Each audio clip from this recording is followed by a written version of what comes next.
Hi, and welcome back to NV Board Gaming. Today we're taking a look at Camel Up, published by Eggerspiel and designed by Stefan Bogen. Vic's going to explain some of the rules. It's a 3 to 8 player game. We'll be back with our review after she's done. Hello, Vicky here. I'm going to teach you how to play Camel Up. This is a racing game where players are trying to get the most amount of money by gambling on these colorful camels here. They will not be betting on the crazy camels, which I'll explain in a moment over here, just the ones that are racing along this track here. The game starts by picking your player. Each player will receive a copy of each color in their hand. These colors are used to bet on the camels which have the corresponding colors on the board. To start the game, players will place all of their dice inside of the pyramid and make the first roll in order to determine the starting order of the camels.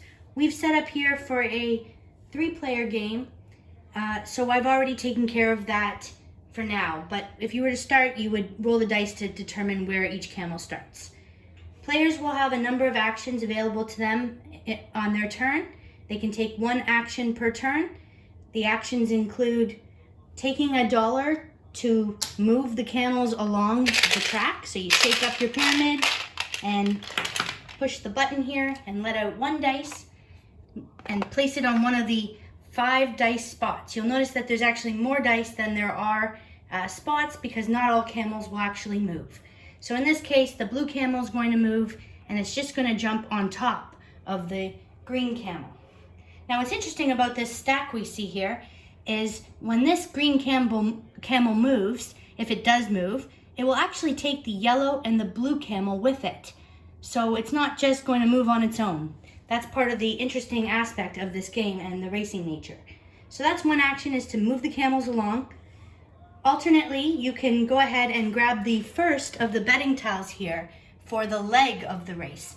Now the leg is different from the actual race finish because the game is actually scored each per leg. A leg is whenever these 5 dice spots are filled, these little tents. Once all 5 have been taken up, then the next leg will start, but in between there will be some scoring.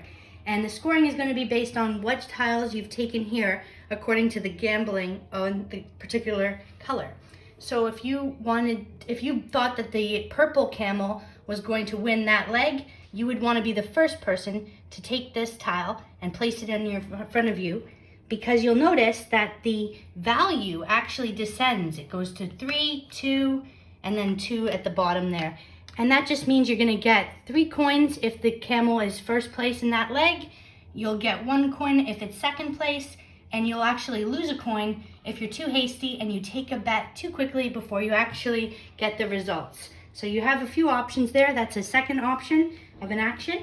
The third action that you can do is to place a bet on a final outcome of the entire race. So this would not be just the leg. You're going to be only placing 1 bet per color. So you would say, in this case, in this spot where the camel looks very sad, you would actually choose, if you think that the green camel is going to lose, you would secretly place that face down. And you'll note that the first player that places the correct color to lose the race will actually gain the most amount of money, and the values will go down as other players add their cards as long as they have the correct color. In the event that somebody makes the wrong call and decides that the green player is going to lose the race, but in fact the green player does not lose the race, then players will lose 1 coin for each incorrect guess or bet. Alternately, they can take any of their remaining colors and place those colors on the winner's circle of the race if they believe that a certain color will win the entire race. So in this case, maybe I thought the purple camel was looking promising. It's kind of an early move to do, but maybe I would place it there, in the same concept as described in the loss. If you get it right first, you're going to get the most amount of coins. So a little bit of incentive to go there first before your opponents. And Another action that you can place is to put one of your tiles. They actually have two faces on them. There's a +1 and there's a -1. There are some rules about how you place these. You can't place them right next to each other, but you would place them on the track. And what they end up doing is they add an extra movement, or they take away a movement from a camel. Both sides give you a coin per camel that touches the tile. So it actually has to end its movement on the tile, not simply move over it, but actually stop when it's rolled from the pyramid. No camels will move without being rolled by the pyramid. And that's how you play. When you score each round, players will determine how much money they make based on the tiles they've collected and the incentive they have for moving the camels along each time they shake up that pyramid, or any money that they made from these tiles that they placed. We'll keep doing that until the first camel crosses this finish line right here. What's interesting about these crazy camels is that they're actually running the wrong way in the race. So what I would want to mention is that if their dice were to come out, I'll just take some out of here. If this dice were to come out, we would move the black camel 3 spots the other way. 1, 2, 3. And it will actually pick up camels and send them the wrong way, making the race even more interesting. So that's something to note about the crazy camels. Altogether, players are trying to get the most amount of money at the end, and that's how you play.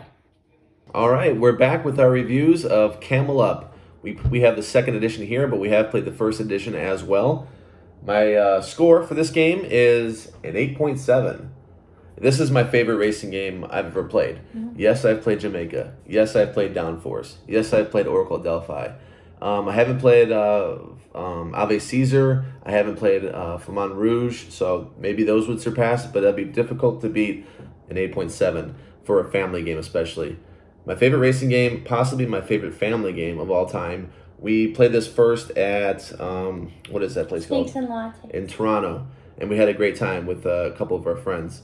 Actually, we didn't pick the game. They just happened. They didn't know what the game was. One person just held it up. I said, yeah, I want to play it, because I knew of it. I hadn't tried it. I'm not sure if I would have picked it on my own, but once he had it in his hand, I was like, yeah, let's play that, because I like it. And I still like it to this day. We purchased it, and it was a great purchase. It works great with any company we have over. We only played it 4 players, but we played it quite a few times at 4 players. Mm-hmm. What's your score, Vic? I gave it similar, 8.8. Best racing game ever.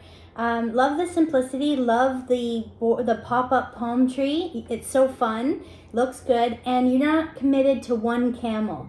You can move on. You don't have to have one camel that you're trying to win the race. You're betting on the camels. So that's really great, because sometimes, if you got a bad draw or just things aren't going your way, it's hard to imagine a racing game going as well as a game where you really don't even have a stake in the particular camel and you're just an observer, which is a really cool concept. And I love the different actions, the different things you can do to manipulate the race is a lot of fun. And altogether, it's a great family game. I agree. I really enjoy it. Let us know in the comment section below what racing game you like.